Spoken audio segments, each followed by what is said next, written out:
a verdade e a justiça não podem ter como alicerce a mentira e a ignorância. Eu sou o professor Eduardo Simões, esposo e pai, e este é o nosso canal.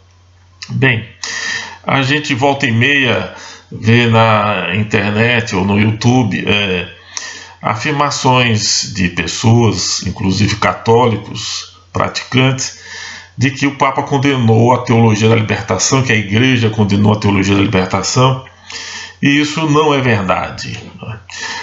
Não houve condenação assim do conjunto de toda a teologia da libertação.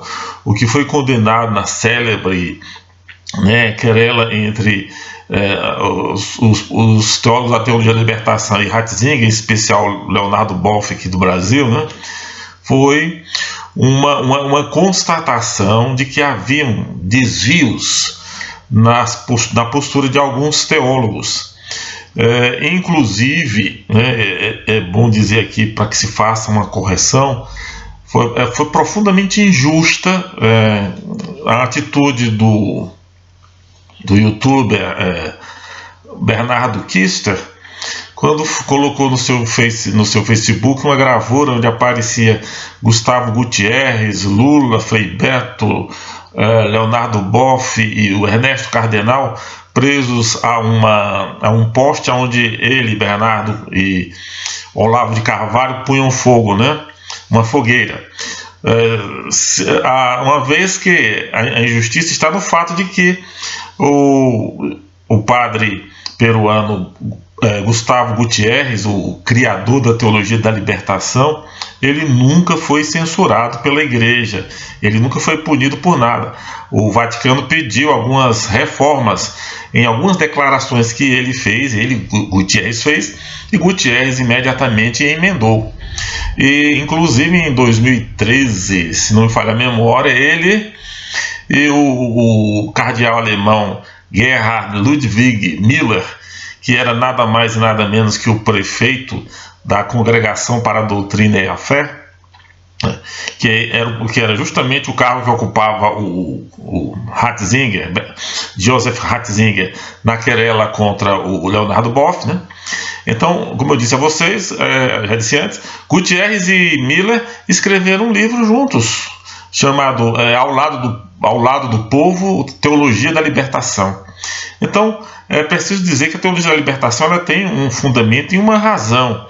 Agora, existem perigos, e foi isso justamente que Ratzinger fez quando, na querela contra Leonardo Boff, escreveu um texto maravilhoso chamado Instruções sobre Aspectos da Teologia da Libertação, publicado em 6 de agosto de 1984, onde ele esclarece os perigos que teólogos e inclusive as pessoas comuns correm quando resolvem adotar o marxismo como uma forma de apreciação dos fatos do mundo, como uma forma de filosofia de vida.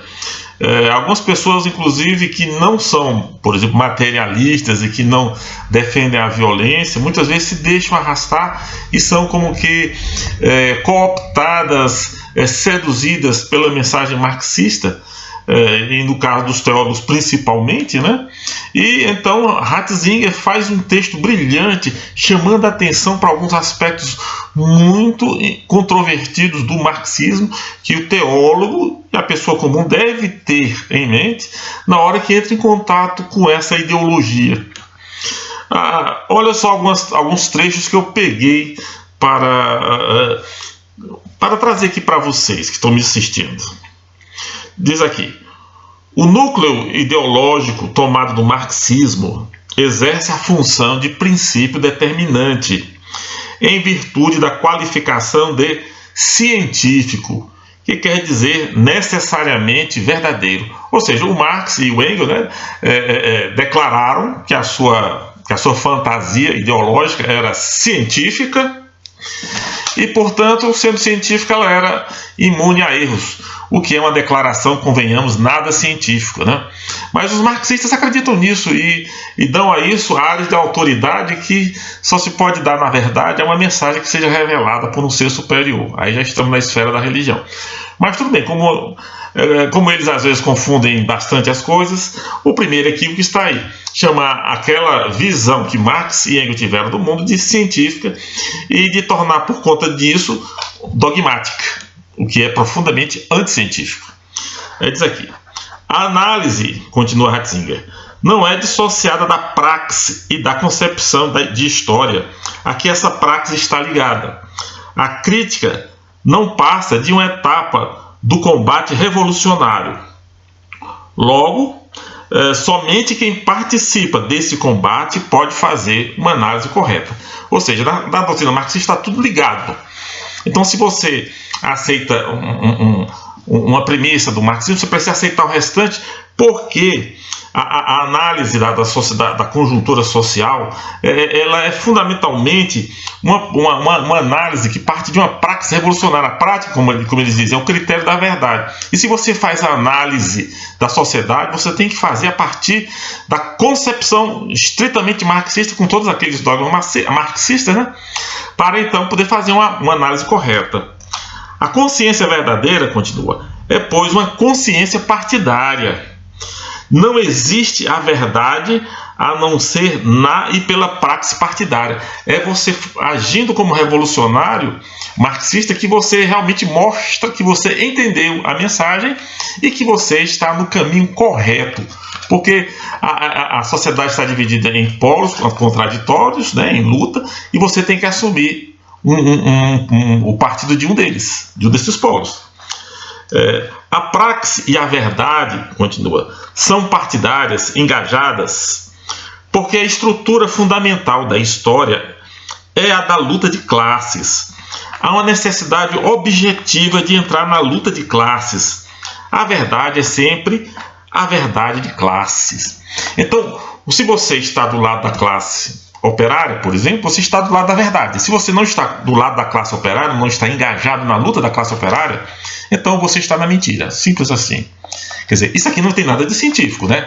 Isso aqui são dogmas religiosos, são dogmas impositivos que a pessoa precisa assumir dentro da concepção geral da ideologia marxista. Já que a praxe é um critério da verdade, uma coisa muito dita pelos leninistas principalmente, né? Mas, você então precisa a cada momento mostrar de que lado você está nessa luta. E não lhe é dada a oportunidade de você discorrer, de concordar ou discordar desse ou daquele lado, dessa ou daquela prática, dentro do grupo da classe revolucionária operária, porque já está tudo determinado. Aí continua. A lei fundamental da história é a lei da luta de classes. Logo, a sociedade se fundamenta na violência. Violência de rico contra pobre, a violência das classes, de rico contra pobre, pobre contra rico. Então, a coisa vai mais longe, é mais profunda, né? A violência é a base de tudo. Veja o quanto de ódio, o quanto de mau sentimento isso não suscita na pessoa que mergulha de cabeça nessa ideologia. Bom, então continuemos. A luta de classes é apresentada como uma lei objetiva e necessária. Ao entrar no processo ao lado dos oprimidos, faz-se a verdade. Age-se cientificamente. Por isso, a concepção de verdade vai de par com a afirmação da violência necessária, uma vez que estamos num processo de luta de classes. E por isso, do amoralismo político. Ou seja, vale tudo. Se você está no meio de uma guerra e o outro lado, você precisa vencer o outro lado, você pode e até deve, né, aplicar recursos amorais e até imorais para conseguir derrotar o seu inimigo. A luta, o próprio contexto de luta justifica a sua amoralidade. Nesta perspectiva, as exigências éticas, as exigências de bom comportamento, né, de um comportamento correto, que prescrevem reformas estruturais e institucionais corajosas e radicais, que seria uma forma da reforma correta, uma evolução correta da sociedade, né, perde todo o seu sentido. Ou seja, o que importa é o resultado final da luta entre oprimidos e opressores, do lado que você vai estar, né? É claro que na concepção marxista só existe um lado para você estar. Se você quiser a verdade, permanecer na verdade, quiser estar do lado do bem, digamos assim. Aí continua aqui. A lei fundamental da luta de classes tem caráter universalista, ou seja, ninguém escapa dela, e se reflete em todos os domínios da existência, religiosos, éticos, culturais e institucionais. Em relação a essa lei, nenhum desses domínios é autônomo, em todos ela é determinante. Isso chegou a um ponto, por exemplo, na Alemanha Oriental, o serviço secreto alemão oriental fiscalizava até a vida íntima dos seus cidadãos, o que eles fizeram de intervenção, inclusive prescrevendo anabolizantes, substâncias químicas super agressivas aos seus atletas, inclusive transformando o corpo de seus atletas, foi uma coisa absolutamente medonha, porque justamente toda a sociedade, até os detalhes mais íntimos da vida humana, precisam estar submetidos ao processo geral de luta de classes, né? Ela é universalista, como ele diz aqui no início, né? Aí depois continua. Quando se assumem essas teses, a própria natureza da ética é questionada. O caráter transcendente da luta do bem e o mal, princípio da moralidade, encontra-se implicitamente negada na ótica da luta de classes. Então não existe mais o bem e o mal da forma como foi revelado na tradição judaico-cristã, na forma como nós entendemos desde os antigos filósofos gregos. O que existe é a necessidade de derrotar o opressor. Derrotado o opressor, você está praticamente liberado. Para derrotar o opressor, você está liberado para fazer o que você precisar fazer. Sem nenhum compromisso com qualquer regramento, com qualquer conjunto de doutrinas ou código de comportamento, porque no momento que você se coloca ao lado do oprimido, você automaticamente faz uma opção como que pelo bem, né? Como a única opção possível e verdadeira, porque fora disso não há verdade.